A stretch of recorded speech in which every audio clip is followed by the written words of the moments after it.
You're welcome back. If you just joined us, you're watching Business Incorporated. We're coming to you live from Channels Television headquarters in Lagos. Sales of guns in the U.S. are rising just as President Barack Obama unveils control measures designed to limit the availability of weapons. Shares in gun maker Smith & Wesson rose to the highest value since 1999 ahead of the president's announcement. Smith & Wesson raised its sales estimate, saying that the market was stronger than originally anticipated. The number of background checks on potential buyers, a guide to future sales, is also reason. The National Instant Criminal Background Check System said that checks were up by about 38% last month compared with December 2014. Smith & Wesson's trading update said that for the 3 months ending 31st of January, it expected sales to be about $180 million. And supermarkets group Sainsbury's said it made a bid approach for Argos and Homebase owner Home Retail Group in November, but the offer was rejected. It said a deal would be an attractive proposition for customers and shareholders of both firms. Home Retail Group confirmed its rejection of the bid, which it said undervalued Home Retail Group and its long-term prospects. Under UK takeover rules, Sainsbury's has until the 2nd of February to decide whether to make a formal offer. Home Retail Group's shares surged 25% immediately after the announcement, while Sainsbury's fell 5%. And Chinese technology giant Huawei Technologies said that its revenue jumped 70% to more than $20 billion in 2015 from a year ago on strong smartphone sales. The firm, one of the biggest smartphone vendors behind Apple and Samsung, said that its shipments also rose 44% to 108 million units last year. The company's growth figures came as it launched its latest flagship smartphone, the Huawei Mate 8, in Las Vegas. Its telecom devices for carriers such as Reuters are banned in the U.S. The Shenzhen-based company is also one of the world's largest telecommunications firms, but has been blocked from participating in broadband projects in the U.S. and Australia over espionage fears.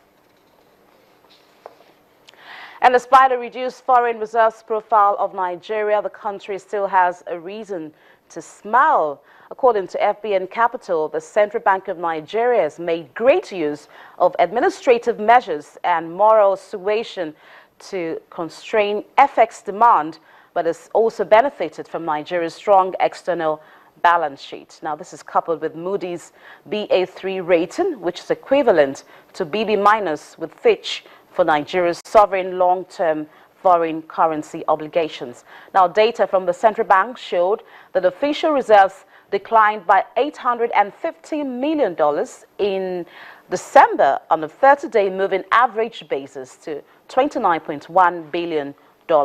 In 2015, reserves decreased by just $5.4 billion, although the average crude oil price fell for 1/3 over the year.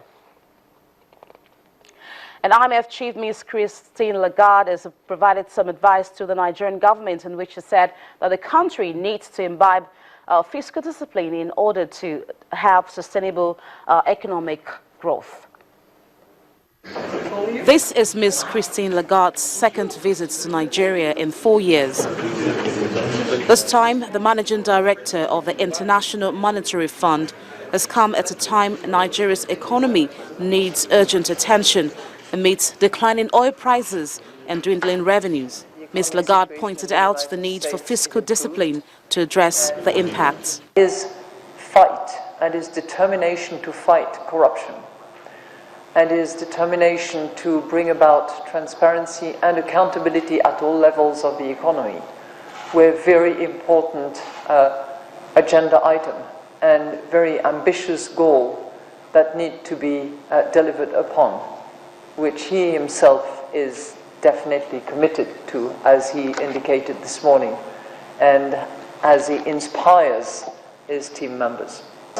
We will be discussing this issue of fiscal discipline, financing, monetary policies, and the degree of flexibility.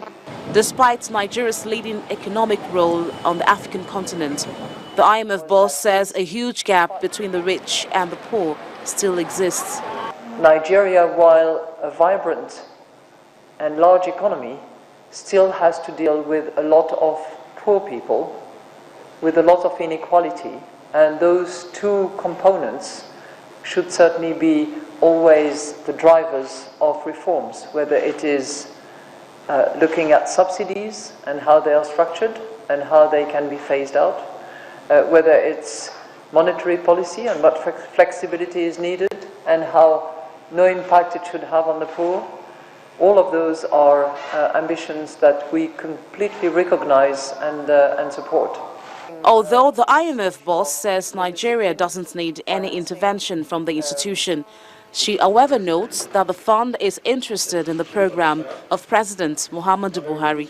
We discussed the challenges ahead stemming from the oil price reduction, the necessity to apply fiscal discipline, and the need to also respond to the population needs by addressing the medium-term necessity of improving competitiveness of Nigeria, and yet also focusing on the short-term fiscal situation, which requires that revenue sources be identified in order to compensate the shortfall resulting by the oil price decline.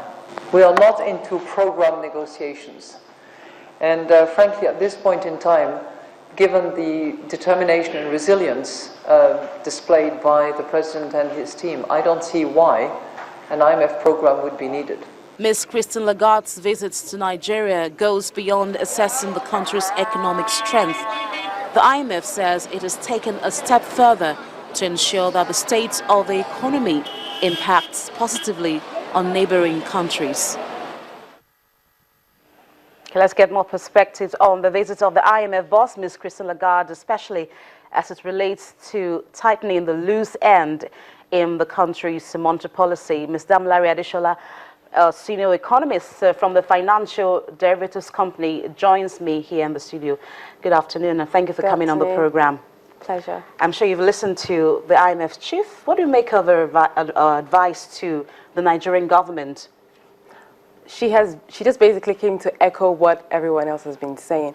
Adopt a more flexible policy for the exchange rate, and so that's really just what it is. And it's important, and it's almost inevitable. We've come to that point in our economy where we can't continue to be rigid with our exchange rate due to the whole oil price shock. So it's important at this point, as she said, for us to adopt a more flexible policy with our exchange rate. Now, she actually did talk about having to help the poor in the country because of the gap between the rich and the poor. Yes. But when we talk about flexibility, how do you think we can balance the equation in relation to having to know that we have to protect the Naira and not just use all the reserves to defend the state of the Naira? Yes.